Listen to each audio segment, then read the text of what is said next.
Halo teman-teman, kali ini saya akan memberikan pembahasan dari soal buku Martin Kanginan halaman 297 tentang bab dinamika partikel. Kali ini saya akan mulai pada halaman 297 nomor 16, di mana di sini ada sebuah soal disuruh menentukan besar gaya pada bidang miring jika A kecepatannya tetap, yang B percepatannya 0,2 meter per sekon kuadrat ke atas, dan yang C percepatannya 0,2 meter per sekon ke bawah. Nah, dari gambar soal ini bisa kita buat skema gambar seperti ini ya. Kita anggap yang sejajar dengan permukaan bidang miring kita anggap sebagai sumbu X. Nah, otomatis karena ini siku-siku, ini ada gaya normal yang arahnya selalu tegak lurus dengan permukaan. Nah, arah gayanya nanti ke atas, kemudian yang ke arah ke bawah adalah gaya berat ya. Tentunya teman-teman masih ingat ya arah-arah gayanya. Ada gaya normal, gaya berat, ada gaya dorongan di sini. Nah, maka kita uraikan. Nah, di sini sudut kemiringannya adalah 37. Nah, nanti kalau misalkan kita buat gambarnya, sudut 37 itu akan berada di posisi ini ya. Kalau kita rotasikan, nah jika kita akan memutar, sudut 37 sekarang posisinya di sini, maka yang di bagian sini itu adalah sisi depan. Nah, sisi depan kalau kita menjabarkan W-nya di sini adalah sisi miringnya, maka karena yang dicari sisi depannya, kita bisa menggunakan di sini adalah W sin 37 Y-nya. Nah, karena ini sudutnya 37 di sini, ini adalah sisi samping. Nah, karena samping dengan miring hubungannya cos, maka yang ke arah ke serong ke kanan ya, yang berlawanan dengan gaya normal, itu adalah W cos 37. Oke. Nah, kita sudah melengkapi arah-arah gayanya. Nah, teman-teman harus diingat, jadi gaya yang bisa dijumlahkan nanti itu jika segaris ya, segaris itu bisa arahnya berlawanan atau arahnya searah ya. Nah, untuk menjawab pertanyaan A, kecepatan tetap. Nah, otomatis dia tidak mempunyai percepatan. Ya, kecepatannya tetap konstan. Maka kita bisa menggunakan hukum 1 Newton ya, sigma F sama dengan 0. Nah, karena di sini pada sumbu X arah gerakannya ya sejajar dengan bidang miring, ini sumbu X-nya ya, teman-teman ya. Sumbu X-nya, maka yang ke atas ini kita anggap sebagai positif, maka ini F, yang ke bawah dilawan oleh W sin 37 atau Wx-nya ya. Maka dipindahkan ruas, F sama dengan W sin 37, di mana W gaya berat besarnya adalah M kali G. Sin 37 di soal sudah diketahui 0,6. Nah, maka kita bisa langsung masukkan 8 kali 10 kali 0,6, 4 B dan C. Karena dia mempunyai percepatan, maka tidak mungkin kita menggunakan hukum 1 Newton. Kita menggunakan hukum 2 Newton ya. Menggunakan hukum 2 Newton, di mana sigma F sama dengan M kali A ya. Sigma F sama dengan M kali A. Nah, ini harusnya sigma Fx ya. Sigma Fx kenapa? Karena arahnya juga kita lihat pada searah atau sejajar pada bidang miringnya ya. Nah, baik, sama dengan seperti sebelumnya, sigma Fx, maka ini F yang ke atas kita tulis positif minus W sin 37 ya. Ini arahnya kembali ke bawah.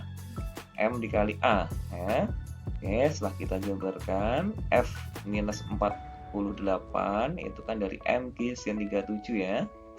Ini ya dari sini ya. Jadi sama dengan 8 kali 0,2. Nah, setelah dicari ketemulah 1,6 ini minus 48 pindah ruas jadi positif, maka ketemulah F-nya, gaya F jika balok bergerak 0,2 meter per sekon ke atas adalah 49,6 Newton. Ya, bisa dipahami ya. Nah, untuk C hampir sama dengan soal yang B, tetapi arahnya ke bawah. Ya, arahnya ke bawah. Nah, ingat kalau arahnya ke bawah, besar percepatan di sini bernilai minus ya, teman-teman ya. Jadi A kalau arah gerakannya ke bawah itu bernilai minus. Dengan cara yang sama, F ya ini selalu ke atas karena sejajar dengan permukaan bidang miringnya, maka ini F minus MG sehingga 2 ya, minus 0,2. Maka F minus 48 sama dengan minus 1,6. Maka gaya yang bekerja saat arahnya ke bawah adalah 46,4 Newton ya. Itu pembahasan dan soal nomor 16 pada bidang miring. Nah, sekarang pada dinamika permasalahan elevator ya, elevator. Jadi ada seorang wanita masanya 60 kg di dalam sebuah lift atau elevator. Di sini kita disuruh mencari gaya yang dikerjakan oleh kedua telapak kaki. Nah, ini artinya gaya sentuh ya, gaya sentuh kaki terhadap permukaan elevatornya. Nah, gaya sentuh disebut juga apa? Gaya normal ya, gaya normal ya, gaya yang bekerja pada bidang sentuh permukaan dengan benda itu sendiri. Nah, saat elevatornya diam, maka kita menggunakan rumus hukum 1 Newton ya, dari sigma F sama dengan 0 ya. Nah, maka bisa kita cari ini N minus W ya, N minus W sama dengan 0. Nah, maka N sama dengan M dikali G ya, 60 dikali 9,8 ketemunya 588 Newton. Nah, bagaimana kalau elevatornya bergerak ke atas dengan kecepatan tetap? Ingat, dengan kecepatan tetap itu berarti dia tidak mengalami percepatan. Artinya sama dengan hukum 1 Newton. Ya, maka M dikali A-nya A bernilai 0. Berapapun bilangan dikalikan 0 juga akan pasti 0 ya. Maka untuk pertanyaan B ini sebenarnya tinggal N sama dengan M dikalikan G ya. Jadi tidak punya percepatan. Ini A-nya 0 ya. Maka ketemunya 588 Newton juga. Nah, bergerak ke bawah dengan kecepatan tetap sama juga ya.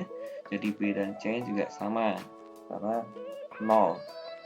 Kemudian yang pertanyaan D, elevator bergerak ke atas dengan percepatan 4 meter per sekon. Ingat, kalau ke atas percepatannya bernilai plus ya.